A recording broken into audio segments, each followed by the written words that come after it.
예, 안녕하세요. 안녕하세요. 자, 상법을 하게 됐습니다. 상법은 이제 민법이 일반법으로 본다면 민법의 특별법이라고 볼 수 있겠고, 그 다음에 상법은 상업등기법의 기초가 되는 거죠. 상업등기. 그러니까 한번 볼까요? 모든 것은 다 민법에서 시작하는 거죠. 그래서 민사집행법, 그 다음에 부등법, 그 다음에 상법. 그 다음에 이 상법과 관련해서 이제 상업등기법, 등기법 이런 거죠. 한 과목이라고 보시면 돼요. 상법과 상업등기법은 한 과목이라고 본다면 몇 문제죠? 40 보시면 상법 30문제, 상업등기법 15문제. 민법보다 많네? 이런 거죠. 민법보다 많아요. 그래서 상업등기법은 솔직히 말해서 참 그래요. 뭐 하기도 그렇고 또 안 하기도 그렇고 15문제나 되니까. 그래서 민법이 40문제라고 본다면 물론 다 관련되는 법률이지만은 부등법 30문제, 그 다음에 35문제. 그러니까 사실상 민법보다 더 비중이 높다 이렇게 보시면 되겠습니다. 근데 민법을 모르면 뭐 상법이나 상업등기법은 손을 못 대는 거니까. 그래서 민법을 공부했다는 걸 전제로 이제 상법으로 들어가는 거죠. 이 상법은 민법의 특별법이니까 일단 기본적인 이해는 민법으로 시작하는 겁니다. 그러니까 상법은 암기할 부분이 많다. 뭐 상업등기법은 더 심하고. 그래서 민법은 이해 위주로 공부하는 법입니다. 그리고 2차를 준비해야 되니까 머릿속에 안 들어오면, 머릿속에 자리 잡히지 않으면 2차는 뭐 못 보는 거니까. 근데 상법은 기본적인 이해는 다 민법으로 되는 겁니다. 그러니까 상법을 이해하겠다는 것보다는 뭐 민법하고 그 기본 기초는 같으니까, 그래서 민법에 대한 특별한 내용들을 암기하겠다 이렇게 마음을 잡으셔야 됩니다. 그리고 제가 한 2년 동안 거기 회전근개 파열이라 그러나 어깨 쪽에 좀 문제가 생겨가지고 필기를 제대로 못했어요. 그런데 이제 났습니다. 거의 다 나가지고 이제 필기를 상당히 이제 좀 제대로 좀 할 수 있을 것 같아요. 그래서 그동안 너무 힘들었는데 여러분들에게 미안하고. 그래서 요즘에는 이제 수험생들이 칠판에서 제가 쓰는 거를 필기하는 게 아니라 카메라로 찍더라고요. 그 편리하죠. 찍어가지고 이제 그래서 제가 보통 하나의 주제는 한 판으로 필기하려고 그래. 한 판으로 딱 필기해가지고 이걸 이제 사진 찍어가지고 이제 통학할 때, 그래서 집에 왔다 갔다 할 때 지하철에서 이렇게 딱 펴놓고 한 번 보고 이런 식으로 해가지고 필기를 좀 제대로 하려고 합니다. 자, 그래서 상법은 암기. 이해 플러스 암기인데 이해를 한 3으로 놓고 암기를 7로 놓자는 거죠. 됐습니다. 알겠는데 답은 모르겠다. 암기 안 했으니까 그런 거지. 암기 안 했으니까 뭘 물어보는지는 알겠는데 두 개 중에 고르려고 그러면 꼭 틀리고. 그러니까 그게 암기가 철저하게 안 돼서 그렇습니다. 자, 그래서 그걸 좀 잘 기억하시기 바랍니다. 제 1장 총론, 상법의 개념. 자, 상법의 개념. 자, 간단히 한번 정리해 보자. 상법은 실질적 의미의 상법과 형식적 의미의 상법으로 나눌 수가 있습니다. 보통 실질적 의미의 상법은 이렇게 정의합니다. 기업에 관한 특별한 사법이다. 이렇게 정의합니다. 자, 끝에서부터 정리하면 상법은 공법이 아니라 사법이다. 이런 거 시험에 안 나와요. 뭐 상법의 개념을 법문사 시험에서 물어볼 필요는 없으니까. 사법은 사법인데, 즉 민법에 대한 특별법의 성질을 가진다. 그리고 규율 대상은 기업에 관련된 내용을 규율하고 있다는 거죠. 됐습니다. 이게 바로 실질적 상법이 되겠죠. 자, 그 다음에 형식적 상법은 상법전이 되겠죠. 우리가 현재 공부하는 상법전이 되겠습니다. 근데 상법전은 민법과 거의 비슷한 체계를 가지고 있어요. 그래서 1편의 총칙, 2편의 상행위, 우리가 공부하게 된 내용, 3편의 회사, 4편의 보험, 그 다음에 5편의 해상, 6편의 항공까지 포함해서 6편으로 이루어졌습니다. 민법은 5편이죠? 민법 총칙, 물권법, 채권총론, 채권강론, 가족법 이렇게 5편으로 이루어져 있는데 상법은 6편으로 이루어지고 실제 시험에서는 플러스 플러스 7번째 수표법까지 포함해서 시험 범위로 규율하고 있다. 이렇게 되는 거죠. 됐습니다. 자, 그러면 이 상법이 실질적 상법과 형식 상법은 어떤 관계냐? 완전히 일치하는 건 아닙니다. 일치하는 건 아니에요. 그러나 깊은 관련성을 가지고 있죠. 깊이 관련. 그 왜 일치하지 않냐 하는데 이 상법전을 들여다보면 여러분이 잘 모르겠지만 과태료 규정도 있고요. 그다음에 형벌 규정까지 들어있어요. 그러니까 그런 거는 상법이라고 엄밀한 의미에서 실질적 상법이라고 부를 수는 없겠죠. 그러나 상사관계를 규율하기 위해서 강제하기 위한 형벌 규정까지 포함되어 있으니까 일치하지는 않지만 깊은 관련을 가지고 있다. 이렇게 되는 거죠. 자, 여기에 해당하는 부분을 밑줄을 긋겠습니다. 왜냐하면 밑줄을 안 그으면 나중에 혼자 볼 때 이걸 봐야 되냐 말아야 되냐 이런 문제가 생기고 시간 낭비가 되는 거죠. 자, 상법의 개념. 실질적 의의 상법에 대해서 볼까요? 상해 범위 확대 필요 없고 상법의 대상에서 자, 그 밑에 한번 볼까요? 맨 밑에 줄 상법은 기업에 관한 특별한 사법이라고 할 수 있다. 이것만 밑줄 싹. 상법은 기업에 관한 특별사법이다.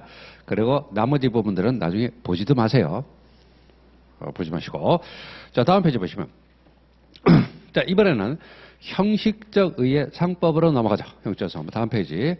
보통 형식적 의의 상법이라는 것은 밑줄 끝에 첫 번째 줄 끝에 상법전을 말하는 겁니다. 상법전. 우리가 공부하게 주력으로 공부하게 되는 상법전을 말하게 되는 거죠. 자, 그러면 상법전은 어떤 체계를 가지고 있는지를 봐야겠죠. 두 번째 줄 상법전은 1편의 총칙, 2편의 상행위. 그러니까 상법 1편 총칙은 민법 총칙하고 비슷해요. 민법 총칙 비슷하고 2편의 상행위는 민법의 채권 총론하고 비슷합니다. 채권법하고 비슷해요. 그 다음에 3편의 회사. 이거는 뭐 민법에 없는 것이고 4편의 보험, 5편의 해상, 6편의 항공편으로 이루어져 있다. 이렇게 합니다. 6편으로 이루어졌습니다. 자, 그러면 양자의 관계가 어떻게 될까요? 형식적 의의 상법과 실질적의 상법이 범위가 반드시 일치하는 건 아닙니다. 똑같은 건 아니에요. 똑같은 건 아니지만 밑에서 두 번째 끝에 양자는 매우 밀접한 관련을 갖고 있다. 전혀 다른 건 아니라는 거죠. 전혀 다르면 뭐 의미가 없을 테니까. 자, 이 정도로 보시기 바랍니다. 자, 그 다음에 다음 페이지에 상법의 이념과 경향은 뭐 볼 필요는 없고, 그래서 이것도 그냥 넘어가시면 됩니다. 상법을 전반적으로 공부하다 보면은 다 알게 되는 내용이다 하는 거죠. 됐습니다. 됐고. 자, 그러면 이제 여기서부터 다음에 보시면 상법의 법원부터는 조금씩 나오는 부분. 한 문제짜리는 아니라 하더라도 가끔씩 한 문항 속에 들어있는 한 문항 정도 들어가는 내용입니다. 자, 보시면 어떤 상사 관계가 발생했습니다. 자, 그래서 여기에 대해서 뭔가 적용해서 이거를 해결을 하려고 해요. 해결하려고 합니다. 해결해야 되죠. 분쟁이 발생했으니까 상사 관계에서. 그러면 거기에 대해서 적용되는 경우가 어떤 뭔가를 적용하는 거죠. 적용하는데 그 적용하는 것이 법규일 수도 있고 그 다음에 법규가 아닌 것들을 적용할 수도 있습니다.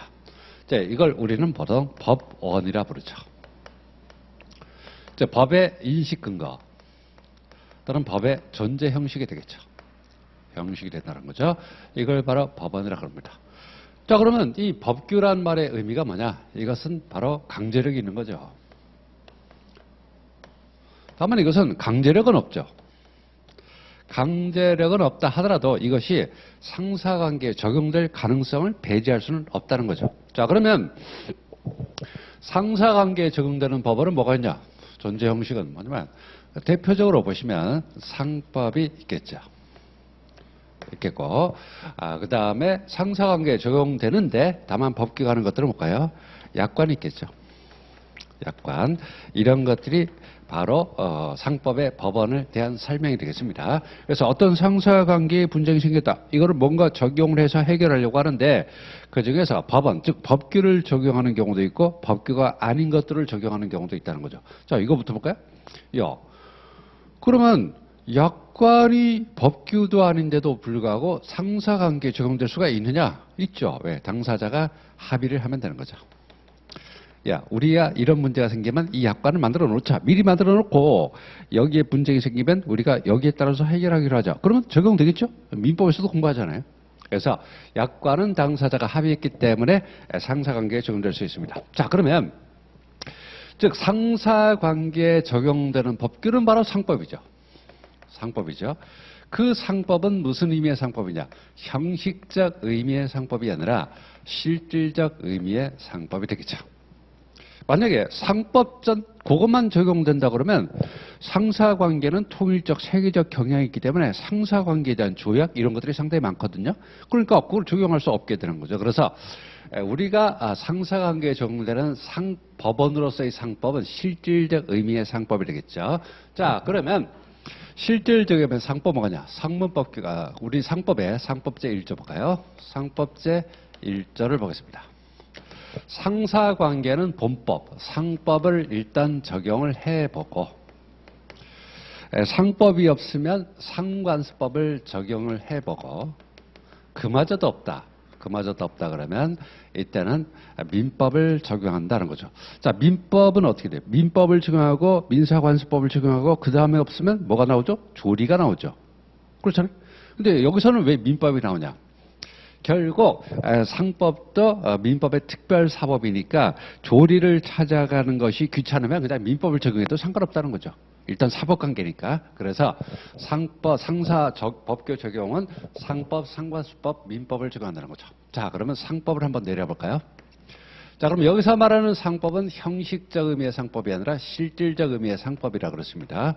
자, 그러니까 먼저 자치법을 적용할 수가 있겠고 법규 적용 순서가 되겠죠. 그 다음에 상사특별법을 적용할 수가 있겠고 그 다음에 그것도 없으면 상법전을 적용할 수가 있겠죠. 요게 이제 상법전 형식 의미의 상법이 나는 거죠. 자, 그러면 자치법으로 될 수 있는 게 뭐냐? 회사의 정관이 대표적이죠. 회사의 정관이 가장 대표적인 상사자치법이 될 것이고 상사특별법에는 우리가 공부하는 상업등기법 이런 것들이 될 수가 상사조약죠. 상사조약 이런 것들이 바로 상사특별법에 포함될 수 있겠죠. 그 다음에 이것은 이제 형식적 의미의 상법전을 얘기하는 거죠. 자, 그것이 없으면 이제 상관수법을 적용하는 겁니다. 상관수법은 실질적으로 의미 있는 게 뭐냐? 거의 없어요. 왜냐하면 여러분이 상상하지도 못할 상사특별법이 엄청나게 많습니다.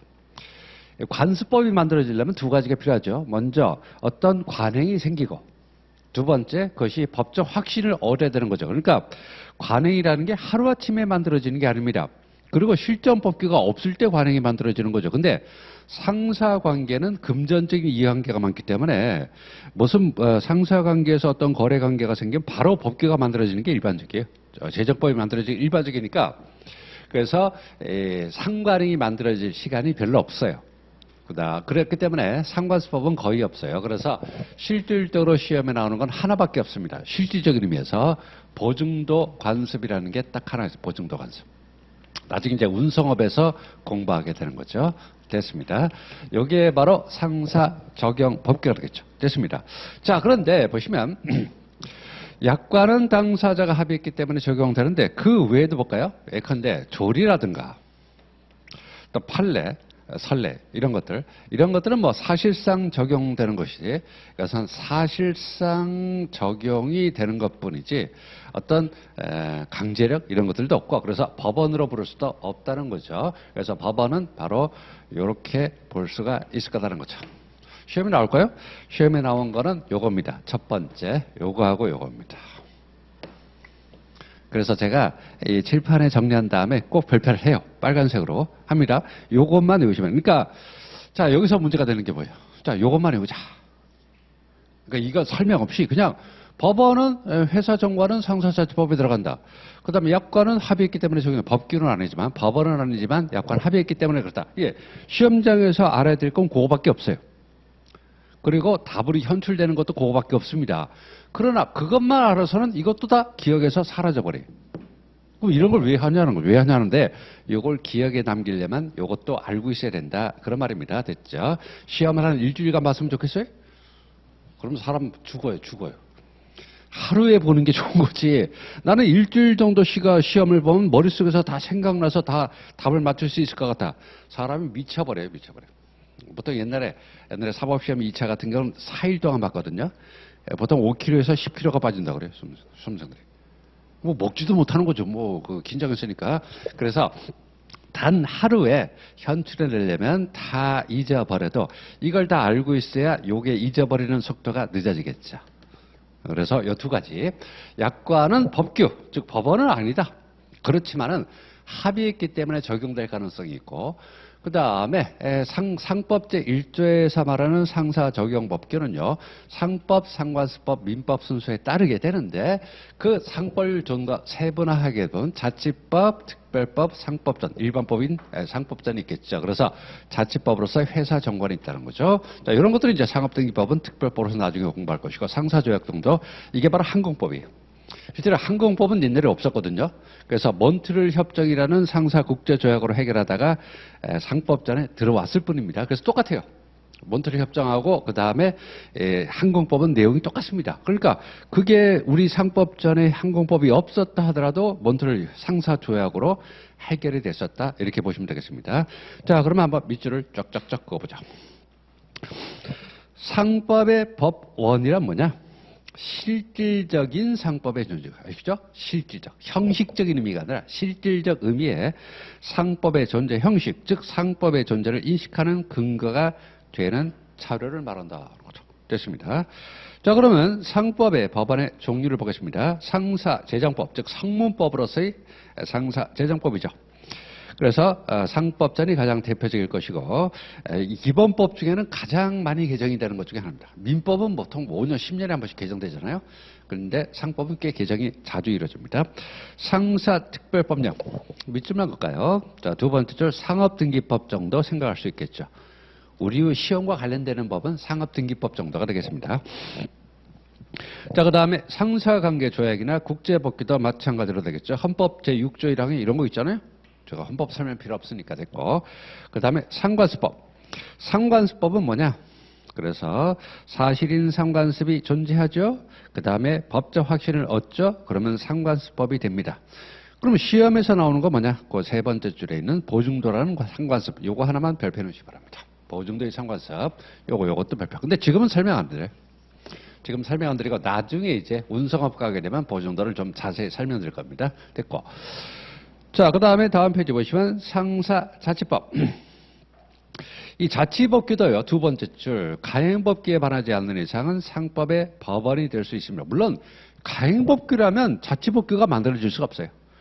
자치법규가 만들어졌고, 그래서 임의법규라면 자치법규가 만들어질 수 있고, 가장 대표적인 것이 회사의 정관이 되겠습니다. 이거 상당히 중요한 거예요. 꼭 잊어주시기 바랍니다. 자, 그 다음에 4번, 5번, 6번은 결론부터 설명드리면 법규가 아니라고요. 즉 법원이 아니라는 거죠. 법원이 아니라는 겁니다. 그런데 이게 적용은 될 수 있어요. 적용될 수 있다는 거죠. 그래서 이 보통거래약관이 뭐냐? 보통거래약관은 뭐냐면 두 번째 줄 끝에 미리 마련한 계약의 내용이죠. 미리 마련한다. 그러니까 어떤 계약을 관계에서 분쟁이 터져서 해결하려고 당사자가 합의해 놓은 게 아니라 미리 만약 이런 일이 생긴다면 이렇게 해결하자. 뭐 계약 철회는 언제까지 하라, 하자가 있으면 어떻게 담보 책임을 묻겠다, 이런 내용을 적어놓은 걸 미리 마련해 놓은 걸, 계약의 내용을 바로 보통거래 약관이라 부릅니다. 자, 그러면 약관이 당사자 계약 관계에 적용될 수 있겠죠? 계약의 내용을 미리 마련해 놨다 그랬으니까, 내용을 적어놨으니까, 그러면 이것이 적용이 되는데, 약관이 적용되는데, 그러면 약관이 적용되는 것이 이것이 법규이기 때문이냐? 그러면 미리 마련하는 것은 당사자들이 마련하는데 당사자들의 합의로 법규를 만들 수 있느냐? 이런 문제가 생기는 거죠. 그건 좀 곤란하죠? 그래서 옛날에는 약관에 대해서 법규가 아니다, 법규다 하는 견해와 준법규다, 법규에 준하는 거다, 이런 쓸데없는 소리가 많았지만 판례는 귀찮아, 판례로 넘어가죠. 보통 보험 약관이 계약 당사자에서 구속력이 없다 그러면 큰일 나요. 구속력이 있습니다. 구속력이 없으면 뭐 얘기할 필요가 없죠. 그러면 구속력은 어디서 나오느냐? 그 자체가 법규범 X 또는 법규범적 성질을 가진 계약이기 때문이 아니라는 거죠. 즉 법규범은 아니다. 근데 왜 적용되냐? 왜 구속력이 있냐는 거죠. 보험계약 당사자 사이에서 계약 내용에 포함시키려 미리 합의했기 때문이라는 거죠. 합의했던 거라면. 즉 당사자 간에 야 문제가 생기면 이거를 해볼까? 그래 그렇게 하자는 거죠. 합의했기 때문에 약관이 적용. 물론 약관도 가행법규에 반해서는 안 되겠죠. 가행법규에 반해서는 안 되죠. 자 그러면 위에 나오는 정관과 약관의 차이가 뭐예요? 위에 나오는 회사 정관은 자치법규로서 법원이 된다 그랬고 약관은 적용은 되는데 이것이 법규라고는 안 했다는 거죠. 그 차이가 뭐냐면 상사자치법규로서의 회사의 정관은 상대방이 합의하든 안 하든 적용된다는 말입니다. 좀 강제력이 있다는 말이에요. 강제력이 있다는 말이죠. 근데 약관은 당사자가 합의했을 때만 적용된다. 그 차이가 있는 거죠. 가만히 보면 약관과 그 다음에 정관이 이름도 비슷하잖아요. 약관, 정관 이렇게 돼 있죠. 보시면 여기 보세요. 이건 정관이라고 그러고 이건 약관이라고 그래요. 관이라는 게 규칙이라는 뜻인데 그럼 뭐냐? 이거는 당사자가 약속했기 때문에 적용되는 것이고 이건 회사에서 정했기 때문에 적용된다. 한자 공부를 해야 된다는 게 그거예요. 한자 공부. 요즘엔 뭐 2차 시험에 한자 쓰는 사람 없죠. 시간도 없고 그러니까. 근데 기본적으로 가만히 생각하면 둘 다 왜 관이라고 그러지? 아 이것은 규칙이란 뜻이구나. 근데 왜 정관이라고 그러냐? 정했으니까 따르라 이 말이죠. 그 다음에 약관은 합의했으니까 약속했으니까 따르자. 그래서 약관과 정관 이런 거 생각 안 해봤죠? 이것도 정관이 이거 똑같이 관이네. 근데 이건 왜 되냐? 이거는 강제력이 있기 때문에 적용되는 거고 법규이기 때문에 적용되는 것이고 이건 합의있기 때문에 적용되는 거다. 이렇게 되는 거죠. 됐습니다. 자, 그 다음에 5번에 상사판례법이나 조례는 그냥 할 수 없어서 적용되는 거예요. 어떤 뭐 강제력이나 이런 건 전혀 없어요. 전혀 없고 그냥 판사님이 어떤 사건이 생겼어요. 근데 형사재판 같은 거는 법규가 없으면 무죄죠. 신용카드가 처음 만들어졌을 때요. 신용카드를 다른 사람이 대신 긁으면 이게 범죄가 되냐 안 되냐 가지고 논란이 있었습니다. 근데 법규가 만들어지지 않아 가지고 다 무죄였어요. 그래서 그 형법 이제 2차 공부하시면 알겠지만 신용카드 부정사용 그것도 이제 형사처벌이 되죠 지금은. 그래서 그런 식으로 형사 문제는 법규가 없으면 적용 못 하는데 민사 문제는 그게 아니죠. 해결을 해줘야 되죠. 그래서 할 수 없다. 그냥 옛날 판례 한번 끌어와서 써보자. 이게 상사 판례. 그 다음에 조리, 사물의 본성이니까 뭐 이걸 적용해도 되지 않겠냐 이렇게 되는 거죠. 됐습니다. 자, 그래서 약관 가죠. 자, 그러면 지금 공부한 게 뭐예요? 정관, 약관. 이거구나. 약관은 약속했기 때문에 적용되는 것이고 정관은 회사가 정했으니까 적용된다는 거죠. 물론 다 가행법규에 반하지 않는다는 걸 전제로 얘기하는 겁니다. 됐죠? 됐습니다. 자, 그러면 이런 수많은 요건 빼고 약관은 뭐 합의했기 때문에 요런 법규가 있다고 봐요. 상법, 상관습법, 민법이라는 법규가 있다고 해요. 그러면 법규라는 건 피라미드 구조를 가지고 있죠. 피라미드 구조를 가지고 있으니까 이게 상사관계에 적용이 된다고 아무거나 막 적용할 수 없죠. 아무거나 막 적용할 수 없고 순서대로 적용을 해야 된다는 거죠. 그래서 다음 페이지 보시면 법규 적용 순서를 보겠습니다. 이런 거는 다른 시험엔 좀 나오더라고요. 근데 뭐 회계사나 세무사 이런 시험에서는 즉 법을 주전공으로 하지 않는 시험에서는 이런 것도 낼 수 있어요. 근데 변호사나 법무사 시험에서 이런 거 내면 창피한 거죠. 그러니까 수능에서 1 더하기 2가 얼마냐 이렇게 물어보는 거와 똑같은 소리니까. 자, 그래도 한번 정리해 보겠습니다. 상사에 관해서, 상사관계에 관해서. 상사관계에 관해서 자 적용 법규가 있는데 어떤 순서로 적용할 거냐는 거죠. 우선 상법을 적용해 보자. 없다? 그러면 상관습법을 적용을 해보자. 그것도 없다? 할 수 없다. 민법으로 가자. 어차피 제가 여기서 했잖아요. 상법은 민법에서 파생한 법이니까. 근데 재미있는 게 뭐냐면 전 세계 국가 중에요. 이탈리아 그 파스타 먹는 나라. 이탈리아는요 민법과 상법이 하나의 법으로 되어 있습니다. 나라가 개판됐지 뭐. 네? 지하 경제가 그냥 판을 치고. 그래서 이탈리아를 반면교사라 삼아서 나머지 유럽 국가들은 전부 다 민법과 상법을 분리시켰습니다. 그러니까 일반 개인들 간의 거래와 상인들의 거래는 다르다고요. 거래를 하더라도. 왜? 상인들의 거래는 돈 벌려고 하는 것이고 개인들 간의 거래는 그냥 이해관계에 맞춰서 하는 거니까. 그래서 민법과 상법은 분리되어 있는 게 정상입니다. 자, 그래서 자 보시면 그러면 상법, 상관수법, 민법 순서로 적용하는데 좀 더 세부적으로 들어가 보면 법원 적용의 순서에서 첫 번째 줄 상사자치법 뭐라 그랬죠? 회사 정관이라 그랬죠. 일단 요걸 적용해 보고 뭐 회사 관계에서는 그럴 수가 있다. 없으면 상사특별법령이나 상사조약 이런 거죠. 상사특별법으로서 상업등기법, 그다음에 상사조약 이것도 특별법령이 들어가는 거죠. 그래서 실제로 해상법, 항공법은 국제조약이라고 보시면 돼요. 상사조약이라고 보시면 됩니다. 근데 그거를 다른 나라는 다 조약으로 해결하는데 우리나라는 한글로 바꿔서 상법에 집어넣은 거죠. 내용은 똑같아요. 내용 똑같습니다. 됐고. 그 다음에 보시면 상법전. 그 다음에 상관수법. 거기까지만 보시면 돼요. 거기까지만. 민자 들어가는 건 답이 될 수가 없어요. 왜? 민자 들어가면 민법이지 그게 상법입니까? 그 수험생들이 이거 외우는데 이거 8가지 어떻게 합니까? 4번까지만 외우라고. 그 다음에 5번부터 8번은 그냥 민법으로 퉁치라고요.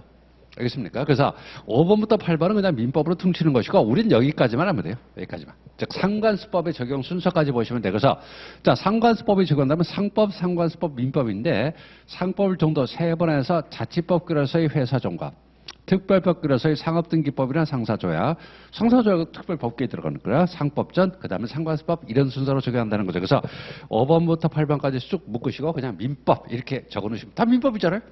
어쨌든 민법이죠. 넓게 보면. 그래서 4번까지는 외우셔야 돼요. 시험이 나오냐? 안 나. 20년에 한 번씩 나올 수는 있는데 또 한 문항 정도로 나올 수 있지만 이런 거 가지고 틀리지는 않을 겁니다. 여기 스트레스 받지 마세요.